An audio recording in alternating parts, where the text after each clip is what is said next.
I can remember things better then than I can now. Well, we surely have to have the story about the flannel shirt, because that's It wasn't flannel, it was checkered. checkered shirt. Right. Checkered shirt. I was faced with the problem of getting a suit and a shirt to wear at that wedding. I went to Belks in Albemarle and paid $14.95 for a suit, 98 cents for a shirt that suited me just fine. And I had on a necktie, I don't know what it cost. Might have been given to me when I bought the suit. We got married December the 23rd, right before Christmas. And we didn't have a church wedding. Very few folks did in that time. You couldn't afford a church wedding unless you were a lot richer than we were. And so we got married in the parsonage at Gold Hill. The only people present was his family and my family. The parsonage was just the house the preacher lived in. Right. It was an old model 2-story house. But Yeah. Daddy he got there just a little while before time for us to go get married that afternoon. And when I saw him drive up in a black and white checkered shirt, I almost didn't get married. You weren't sure whether he was dressed for the wedding yet or not, were you? No. I found out there's one thing we had failed to discuss ahead of time. Anyway, I got my clothes a week or so ahead of time, and I had a figured blouse and a two-piece blue suit that cost me $7 for my wedding clothes. See, I spent more than she did. Right, that's amazing. And we went in for the ceremony, and there was her family and my family in the living room at the Gold Hill Methodist Church parsonage. The preacher got through, Reverend J.P. Morris, and I walked out and didn't even say thank you to him. I forgot it. And so when I got outside, I reached and grabbed a pocketbook and called one of the boys and said, "Come here." I handed him out either $2 or $3, and I said, "Go give this to the preacher." I thought I was paying him big because I wasn't making $3 a day. No, I wasn't making that much. I was making, $3 a day. I was making $18 a week. And I thought if I paid him for a day's work of his to marry me, he was getting plenty of good You money. thought that was an easier day's work than you were putting in. Didn't last near a day, did it? I don't remember a great deal about the wedding, but my dad came out and he says, "Mamie, I was sort of concerned about you." Says, "You look like you were going to laugh any time." And I said, "Well, usually weddings make me sad, but I said, at my own, I always, when I watch other people get married, I always wonder if it's going to work or not." And I said, "I had no doubt about mine." I knew mine was okay. Well, that was an experience. We were getting married on Sunday, and I was working in a grocery store in which you worked 6 days a week. You didn't get usually off till about 9 or 10 o'clock on Saturday night. But you didn't tell him you were getting But, married the next day. Anyway, I went on, worked that day, got married on Sunday, went into work on Monday morning, and Monday night at closing time, the boss man says, "Here is a week's pay." Says, "Don't come back to work anymore this week," he said, "because you're going to need the time off." So I didn't go back to work till the next Monday. A week's paid vacation for your honeymoon. Did you go anywhere that week, or did you stay home? Yes, I had a late model Ford that run pretty good. We run around a little. Mm-hmm. As far as Salisbury and thereabouts, but nowhere further than 30 miles or so. Mm-hmm. We had, when we got married, we had, I guess, we were way below the poverty level of today, because we had no indoor running water of any kind. I had to walk down the hill half a block or so and carry the water up a hill, all the water we used. Now, was this a house that you got when you got married? It was a house. It was a 5-room house, very poorly made. But Franklin you started, had rented it before we got married. You had rented it and lived there Had by it ready. yourself. It cost me $8 a month rent. And had no indoor john or anything, of course. Very primitive place. The only cook stove I had was 2-burner oil stove and a little tiny wood stove, cook stove, a little tiny cook stove. So it depended on the weather and how. If it was cold, we kept firing the wood stove to stay warm. If it was warmer, I just used a little 2-burner oil stove to cook on. Well, we got married on Sunday and went in there Sunday night, and of course, as I mentioned before, I had to go to work Monday morning, and I wondered what would lunch be when I went home for that first lunch. And lo and behold, she had found some pinto beans somewhere, I don't know where they were. She had found some and cooked some pintos. What else did we have? That's all I can remember. Pinto beans. Oh. And you were making $18 a week. I was making 16 till a Saturday night. On Monday, he says, here's a $2 raise. He says, being married, you're gonna need it. So Monday morning after our wedding, I got raised to $18 a week. So his employer figured that it would take $2 a week to keep up a bride. $2 a week. Our grocery bill alone then ran around $2.50 to $3 a week, wasn't it? From 3 to not over 5 at the highest, mostly between. I was wondering about this when you mentioned your rent a little bit ago. Compared to nowadays, how your income broke down as far as how you spent it. You were making about $70, $75 a month after you got your raise. Mm-hmm. And of that, about $8 was rent, Yeah. and about 9, 12 10, 12 groceries. Never. But what took the big part was any kind of special purchase would be much more expensive then by comparison to now. Is that right? It'd be a bigger percentage. Actually, though, you got as much for a day's work then about as you do now, didn't you? In merchandise, there wouldn't be a big amount because groceries were very cheap then compared to now. Clothing was very cheap. For instance, I remember small cans of carnation milk, 8 cans for $0.25. And you could buy most any kind of a dry bean and get a quart bag full for 25 cents. Steak, how much was steak? Uh, He worked in a grocery store. Usually, cow, that is cattle, was 25 cents a pound, and veal, which was the young animal, veal steak was 35 cents a pound. And at that time, when they would kill a veal, there was nothing they could use the front quarters or a head for. And I remember the meat cutter, he would save the front part of those calves. He'd cut veal steak out of the back, and he'd keep the front, and that was sold at $0.05 a pound for dog feed. Because people didn't think that the veal steak of the front, that is the front half, was edible. Wonder why. I never heard you say that before. Oh yeah, veal steak. Well now, see, you're making the hard old times sound not so hard. I mean, you never find people throwing away that kind of meat now. Well, Of course, it was a matter of not learning to use They didn't think And it of course, they was didn't have ways of processing it as technology and much. so forth, right? And ways of saving. Yeah. The preservation of food Right. then, we didn't even have an icebox, let alone a refrigerator. We got our first ice box at the second house we lived in. Yeah. Did No way of saving a thing, meat. Did you not use milk, or did you have daily milk delivery? Or He what? brought it from the store. Brought it from the store. Yeah. Right. In your case, what about most people? The people who didn't work at the They store? They bought their food much more often than they Yeah. do now. You go to the store every because day of or two. storage. See, we Tell them had about your delivery route. delivery. Well, you go in there of a morning, get in there about 6:45 or a little before. Find out what new vegetables the store had on sale for that day.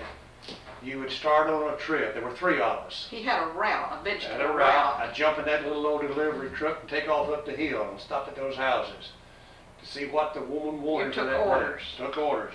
And I know when I first started, I walked up to this house. Mrs. Long was her name. Her husband was a super overseer in the mill. And she says, well, what do you got? I didn't know much. I said, well, most anything you want. And it took me a long time to realize that she was wanting to know what vegetables we had for sale that morning. And then after you worked your route and got their orders, You got back to the store as fast as you could and you started getting it up. And filled the orders and took it back. Now that was service. that you don't see nowadays? Well, one boy, I did some of it, but Dewey Clayton, his route was up in the Hill Village up there in Albemarle. And he and Bob Barnes would both take a route. And on their list, if there's anything they wanted right quick to start cooking that morning, he would make a check. And as soon as he got back to the store, those check items were picked up and the driver was going with them like that. And they would get delivery. If it's something they wanted to cook in that particular day, they can have it cooking with an hour's time in which the salesman will apply their check agent order. Well, now this again goes back to the lack of preservation. Fresh vegetables and things. You couldn't buy one day for the next because you had no way to keep them fresh until the next day. Right. Oh yes, we had one old man Smith. He would come in on every afternoon when they'd get off work from the mill.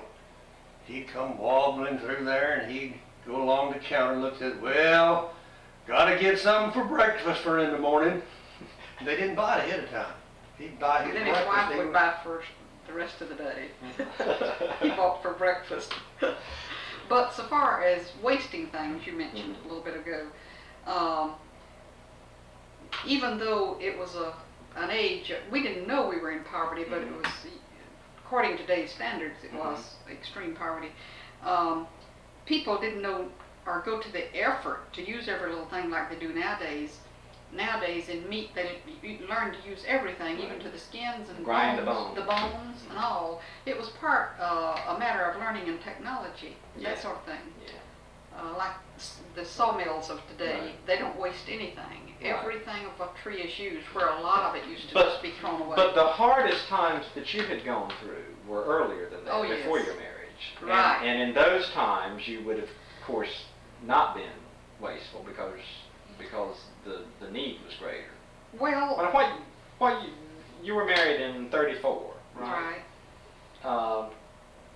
Now the hardest years of the Depression for you were what, the Before- early 30s? After my mother died in 29. And from then till I got married, in fact, until the late 30s, there was about a 10-year period from 29 to 39 when we hardly knew what we were going to eat. And we were very different than Franklin's family in that my father was either sick or away from home, and a bunch of us kids there at home alone. And at that point, we did not have anybody to manage, and we didn't raise cows and hogs and things anymore. And we never had this problem of having anything left over because we didn't get enough to have anything left over. Yeah. My mother, as long as she lived, kept cows, chickens, and had always had milk and eggs and that sort of thing. But after she died and the management of the home just went to nothing, then our animals and so forth dwindled. But it was more a family problem than the fact that your community was any harder hit than Right. others. Right. It was a family problem because my mother was what held the family together, and her management is the only thing that kept the family as long as it was. And when she died, there was no management left in the family to speak of because my dad just simply was not adapted to that sort of thing. And That gives me an answer to one thing. I was at her home the first time in February of 1930. That's the first trip I made there. We got married in December of 34. And during that whole time, I was never in their kitchen. And during the time, I wondered a little bit why, but I wouldn't say anything about it. I never was in the kitchen. But you find out now she well, didn't we want it. actually did not have anything much to offer to anybody. And when he came to see me, if he arrived at 2 or 3 in the afternoon and left late that night, we never ate anything. There was no meal. Simply because we didn't have what you would offer anybody. So it was just, that meal was just ignored. I didn't think much about it at the time, but since then he's mentioned it a couple of times that I never invited him back into the kitchen to eat or anything during the time he was, and it was a long stretch of time from 2 in the afternoon to maybe 11 at night. Sure. And a little bit later, and I remember on different occasions when her daddy was trucking, he would get up about midnight on Sunday night, or maybe a little bit after midnight, getting ready to leave on his trip, and I was still there, so it was a matter of who could get to the door first. But that didn't particularly seem strange to me at the time, but it would look awful strange to anybody now. He didn't have the money to buy us anything to eat, and there was not anything out there in the country to buy anyway. And I did not have the food, or the kind of food that you would want to offer a visitor. Now, we did eat watermelon a few times or something Her like daddy that. was an excellent watermelon grower. And so I would cut a melon and invite him to have some melon or something, but that was about it. Did you never eat a real meal in my home until... I never was in your kitchen until after we were married. Now, in your family's case, now your daddy had always been farming. It was a different case there. We never knew and never experienced the strain of the Depression because we lived there we lived there in Milton. You were mostly self-sufficient. And Dad had three mules and did some pretty good farming. He raised quite a bit of cotton. Now, as tenant farmer. As a tenant farmer, yeah. And he always had chickens, cows, and hogs. But there was never any threat of his being put off the land because there wasn't any market for what he was trying to sell? Most of the rent was paid in merchandise. For instance, you go to harvest a field and you get 3/4 and the landlord get 1/4. But at no time was he ever forced to move or anything. Because there wasn't this mass putting off the land of tenant farmers. No, we didn't have any at all because we were very stable. We moved to Millenport in 1924, you see, and we were there for up until... In my family, though, it was an entirely different thing because, you see, my father, although we lived on the farm, my father never stayed on the farm a great deal of his life. But in your case, you did own the land. We owned the land, but Dad was a farmer when he was young, but he always had ideas of doing something else, and he stayed on the farm very little. In my memory, I don't remember him actually farming, but very little. He was always busy doing something else or engaged in some other pursuit where he thought he could do a lot better than farming, but it always turned out he didn't do as well as he would have farming. And so when my mother died, we did not even have a farm going, operating as such. As long as my mother lived, she had the animals and so forth, and she did what she could do with the children, like farming and a lot of vegetable gardening and so forth. And so when Dad died, we didn't even have a farm going as such. We had patches, and some garden items, but put into the hands of 15 and 13 and 9-year-old kids, they're not going to they don't have the management to make a thing go like that. And so everything just gradually went down to where we didn't even have a cow anymore and very few chickens. And then it came to a matter, my oldest brother was at Duke University, about to finish college, and he came home one summer. Harvey. Fred. Harvey. Fred was married and gone. But Harvey was the oldest. Right. And Liv left home not long after my mother died. And so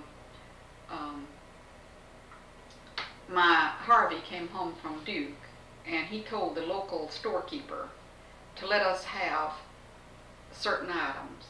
We could buy flour and sugar, and I think rice. There's about 3 or 4 items that Harvey told the storekeeper to let us have and never refuse us. And that if Dad never paid the bill, he would pay it. And so we always had this right to buy flour. And I'm not sure exactly the other items, but I think sugar, flour, just 3 or 4 items, and he would stand good for the bill. So we were never actually out of anything to eat. But as far as vegetables, fruits, and meat was almost unknown. We'd go for weeks at a time and never see meat. We usually did have a few chickens and we'd get a few eggs, but they were so poorly cared for that they didn't produce anything like when my mother was there. As long as my mother lived, there was never any problem with food. She always saw that we had a fairly decent diet, and always milk and bread, and milk and bread was sort of basic. A lot of our diet really consisted of milk and bread. And at night, very often, we would have nothing but milk and bread. That was our supper. But we were used to it, and She made such delicious bread that I didn't Mhm. mind. She made real good light bread in loaves, Mhm. and I think that's probably why I like to make bread. One reason I started What kind making of bread. stove did she cook that bread in? Wood Oh, range. wood range. A wood range, even in the summertime, you'd fire that. Oh yes, Where did it sit? Was it inside? sure. You had to have fire a wood You range up roasted- inside your house. That was Right. the only thing we ever Summertime. had. Right, and you roasted along with the bread. There was not electricity out in the country for anything Yeah, much. but and I guess the stoves were massive enough you couldn't think in terms of moving it outside for the No, summer. no. And you would want it inside in the winter, obviously. No, you didn't have electric fans. We had no electricity in our house, and there was no electricity in my home until after I was married. I left home, It was there. and we had no refrigeration of any kind, and I no was- electricity. I was trying to remember. Now, of course, Grandpa Frick lived there on up until Yes, his death. electricity was put in a few years after I got married. But- Right. But what about indoor plumbing? When did that come in? Indoor plumbing. Or didn't he ever get it? You never had it. He had a sink. Was he not hooked up to anything? No. Mary See, I Alma, remember his sink, but I didn't. Mary Alma just put a commode in that thing since she bought it after the summer. And running water Mhm.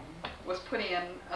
It was a See, I well, was a well telling porch. somebody about this recently, and I was telling this business about, well, in both my grandparents' case, there was the well on the screened-in porch. Yeah. And I was trying to remember in Grandpa Frick's case, No, you got to. there was a well, sink. But I knew Right. he had a sink. And Yes. Yes, you got the bucket of water from the well, and you carried it in and sat it on a stand right beside the sink. But And the you- sink was up in that kitchen. It was Right. up, you go up the steps. Sure. Yeah, it wasn't just, you're not just talking about the basin, the tub that was by the well there. No, There was no, always no. a tub of water by the well. Right. He had an actual sink. In the kitchen and on the outside porch where there was a sink, and you kept a bucket of water sitting there with a dipper in it, and everything you did, you dipped the water out of the I bucket, see, but you I did see. have a sink to run it down. I see. But he never had an indoor toilet. My there, father never had any indoor plumbing Right. except a sink to run the water out of the house. Right. My grandmother even had that, a sink to run it out. Mhm. We never got away from what everybody used the same dipper to get a drink of water. Mhm. But now, of course, your family did get the indoor plumbing, and they got a Right, well electric, board. he He was too. didn't get the indoor plumbing until after I installed it for him. We'd been married several years. It was up in well, he moved there in 1940, and this was some years later before he ever got plumbing in that house. This is gonna be real cute, Daddy.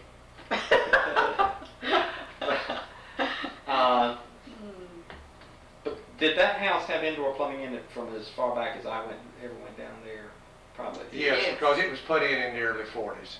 So that, and what about the well? Was that put in at the same time? The drilled well? There was a drill well put in. See, he Because couldn't- I can remember that well on the screen-in porch, but was it not really being used for anything when I was a kid? No, it was a Yeah. bucket. But they already had that was running there water. They before already had the running drill water. well was put in. Mhm. And I suspect maybe that one wasn't deep enough to furnish a drill well, I don't know. You mean his drill well he put in? Uh-huh. Yeah, he had trouble there. It never did put it, turn out the water that it should have.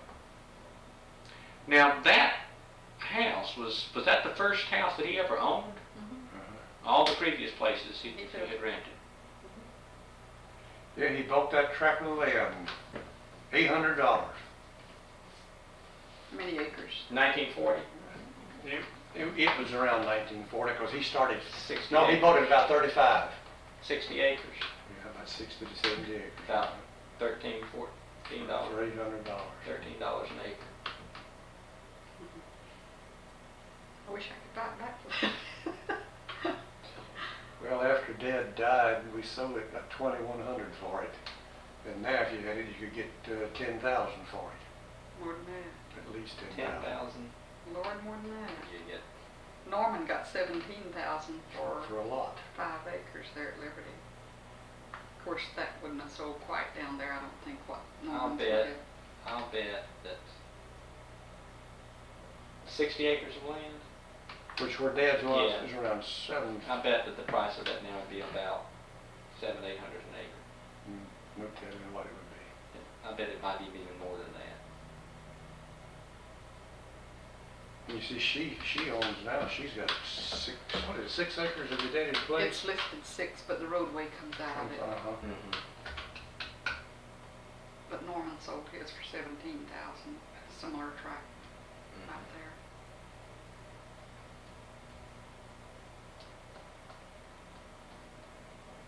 I was trying to remember the other day when it was that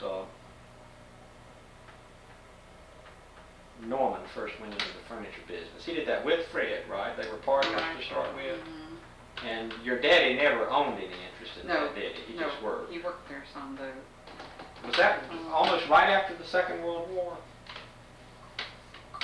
Yeah, it was in the late 40s, wasn't it?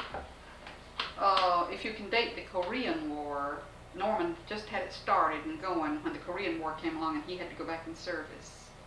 He'd been in it a few years. I don't remember what year the Korean And War was. you virtually ran that business Right. those years. I didn't ran you? it while he was. And your daddy helped, Helped. but you did all the business part Right. of it, didn't you? Right. Mm-hmm. And Fred never worked there at all. No. He never did. No, I did the buying and the selling and the book work and everything while Norman was, he didn't go to Korea, but he was tied up during the Korean War because he was a reserve Yeah. and they called him. Was Grady already working then? Or did he- Uh-huh, at part-time.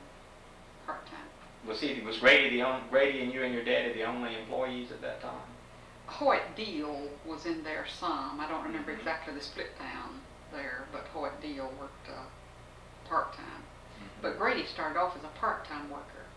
And then when it got going good enough that Norman could have to hire him full-time while he quit the mill and came in as the full-time worker.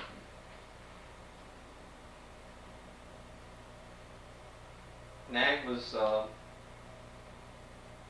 Fred had something to do with your having come to work for the Life of Virginia, didn't he? All together, because he came down there and talked to me about it, and he told the man in Salisbury about me, and they were all over me, and so. So what made you such a hot prospect for them? Well, the owner of the grocery store had died the spring before. Uh-huh. And it was evident that the only solution or the only future was just a hired hand in the grocery store to stay there. And it wasn't, well, it actually wasn't the same business after the owner died in the March of that spring. And so I got a chance. So in other words, you just didn't have any prospect of going anywhere with the grocery store. But there would have been no future to it. Mm-hmm. Just been a little hired hand delivery boy. Mm-hmm. Incidentally, there's 1, 2, 3, 4. 4 other men that were working at that store besides me, and as of today, all 4 of those other men are dead. I'm the only survivor. Were you the youngest one? Close to it. Uh-huh. The others were very near his age. It wasn't much though. difference. You've just been well cared for. Oh, wait a minute, I said it was 3 of us. There So- wasn't 4 of us at all. 4 of us, no, it was 3 of them are dead now. So you folks came from the grocery store to Salisbury and to that house up in town, right? Mhm. In 1933 or 34. I came in 36. October the That's 14th. right. You were That's right. stayed down there about 2 years. Right. I was thinking about Nelson being born Yeah. in 38 and we were Yeah. here before he was born. And we moved in October 36 when I went to work. To what street was that house on? South Lee. It was a duplex. And South Lee. later Nell and Jack lived in the other half. We lived in one side and Nellie and Jack lived in the other. 213 South Lee. And we lived there until Nelson was, a few months old, and it was a dirty place. The laundry was across the street, and it blew out this black soot all day long. You could dust your floors and the furniture in the morning, and by night you could rub your fingers and get black because the soot was a constant thing. And so I knew with a baby I sure wanted to get out of there before he got down on the floor. You know? Mm-hmm. So Fred's house out here came empty. He was leaving to go to Hickory. And when did you come? In the spring of 39, It was in sometime in 39, I'm not sure exactly before when. Nelson was a year old, Mm-hmm. he was a baby when we came. Yeah, Fred asked me if I wanted to rent his house, and I could have it for $13 a month. And I grabbed the idea. Now, how much were you making by then? Oh, well, let's see. I remember on one occasion when the quarterly changes came out, I was raised to $38 a week. And the credit office thought I was getting bang, bang, bang rich on making $38 a week. Of course it was. But anyway, I was paying Fred $13 a month rent. And at the end of the year, he didn't tell me personally, but he sent me a kind of a formal-like note. Effective the 1st of January, your rent will be $16 a month. And boy, burned him up. did I hit I started looking for a tract of land. That was a blessing. And it was over across going towards Granite Quarry was this tract of land that we thought was for sale, and the man said, no, I don't want to sell it. And I was doing my darndest to find a tract of land. So I talked to Mr. Fisher at the Walkovia Bank that owned that field that I'm... This field. This field, yeah. And he says, I'll sell you 300 feet on the highway for $600. Trying to And negotiate. I couldn't get him to reduce the amount. It's going to be 600 feet or he wasn't going to sell it. I tried to get by 400 feet. No, sir, it's 600 or nothing. So I says, well, survey it off. He surveyed off that 300 feet, and it was an acre and just a little over 6/10. acre and a little over an acre and a half. And $600 was my price. And I went out here and tried to get one of my neighbors to take Mr. Barringer. Mr. Barringer to take 100 feet. I had 600 feet on the highway. Now, you don't have 600 feet on the highway. 300. I tried to get him to take 300. 300 feet. Yeah, I mean 300. I tried to get him to take 100 feet. He said, no, it'll never be worth it. We offered him 100 feet of the long end, long side, Back in for for $200. And he said it would never be worth it. So we were forced to keep it, thank the Lord. And he started a house building. I had 3 carpenters. A man, his son, and his son. Right. And the 3 of them, the 2 older men had to pay 45 cents an hour, and the youngest one I had to pay 35 cents an hour, and they built the house on that. The house completed cost us $1,400. The original house. Don't I remember there was some story about Grandpa Frick telling you that that Yes. construction costs are too high? Don't do it now, it's We too were- high. Let's see, it was 1941, and the World Yeah. War had started. And We then weren't the- involved the yet, but costs had shot up. prices were moving up. Inflation had set in. Mhm. And so my dad told us that it was the wrong time to build. We should wait until prices came down. That was in 41, and we went ahead and built, and the house cost us $1,400. And prices have never come down yet, and this is 80. And then it was only, 12 years later that you remodeled and spent more on your remodeling than you had spent on your We spent construction? this out here in 46, built that, and in 53 we had the front built on. And that Extended 2 rooms and added a porch and spent more doing that than Right. your original house had cost. Yeah. Right, I forgot right, much more, around What did over the file 2,000. cost to build that Over front? I 2,000. thought it was over 2,000. I know I borrowed $1,000 at the bank. But our original $1,400 for the original house, we paid off fully in about 4 years, didn't we? But we didn't do anything else. We just paid for the house, and I mean, we And did. see, that's another thing that's rather remarkable because you'd never hear of anybody paying off a house now in 4 years. But that's all we were trying to do. Mm-hmm. I was still cooking on a 2-burner oil stove, Mm-hmm. and we cut corners every way we could, and in 4 years that debt was paid off. But you didn't get your first electric stove. We came back from Greensboro, did you? Housing as a percentage of total income was much less back then. Well, folks had such little housing compared to what they have now, But- and furnishing a house then was practically nothing, and now folks, by the time they buy all the appliances and everything, But I had no washing machine. Daddy was just talking about renting from Fred at $13 or even $13. $16 a month when he was making $38 a week. That's Mhm. that's only about 10% of his total income for rent, and now people Figure on standardly around 20 4. or 25% Right. for housing. But part of that is not just, it's not all geared to what we were making then and how long we could. We wanted to pay it off faster then. Folks were not used to having these long Yeah. extended things. It was Mhm. custom and Yeah. tradition in our families to do without, to sacrifice and pay it off quickly. Yeah. Where now people approach it in quite a different attitude. Well, Go ahead, and if it takes 30 to 35 years to pay for it, okay. Right. Which was would have been unthinkable to us at that See, the time. money I owed was to a private individual. We're all. Well, I mean, our attitude was Mhm. such that it would have been Mhm. unthinkable to us to extend a debt over that period of time. Yeah. Not that we couldn't have, Right. but you just didn't do that sort of thing. That's right. First of May 1941 when we moved in here. Uh-huh. First of May. Well, I know there were a lot of people back of your generation that, for example, would pay cash for a car if they were going to buy a car. Oh, credit was a small item and things that the average person didn't Right. do unless it was That's an right. emergency. That's right. It was just. Going in debt was more or less an emergency step, not something to be done regularly. Actually, we went through all those years of depression after my mother died, and if there were ever any big debts made in the family in any way, I don't know. Mhm. We usually just did without instead of making a debt. Mhm. For instance, our teeth never got care. Mhm. If you got a cavity, you lived with the cavity unless you got a severe toothache or something. And it was just a matter of doing without the things that you couldn't afford. In other words, back then people lived within their ability, no matter what it was, almost, Yeah.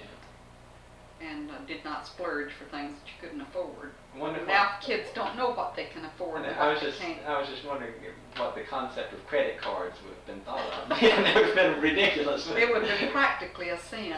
Yeah, yeah. And with But my, you wouldn't with have my had, dad, you wouldn't have had, I mean, back then you didn't have the problem of people getting over their head, No. head over heels in debt No. while they're living in High Hall. No. You just didn't do that. That's You lived within your means, and if your Well, means were that's meager. set- the temperature is 76 and the thermostat's setting back on about 66. right. I feel it's cooling off in here. I think Yeah, maybe you could just let it get, Are you too cold? no, but I think maybe that you could just let it get warmer in here before you cut it on, then you realize. Yeah, it was Anyway, awfully warm. it's The raised, air is it's coming raised in. the temperature 76 in here now. The air is You definitely mean lowered cool. it to 76? That's what it was should. 80. Well, it's 76. It's uncomfortable. Yeah, I think it's working. I think it was just warmer to start with. The thermostat and Well, the we hadn't used it temperature this is year usually a yet. little closer together than that, but one day about 10 degrees apart. Well, it's still putting out though. Yeah, this is the first time this year we've had it cut on even. Had been slightly warmer there, so. Yeah, a lot of the difference in living then and now was attitude, not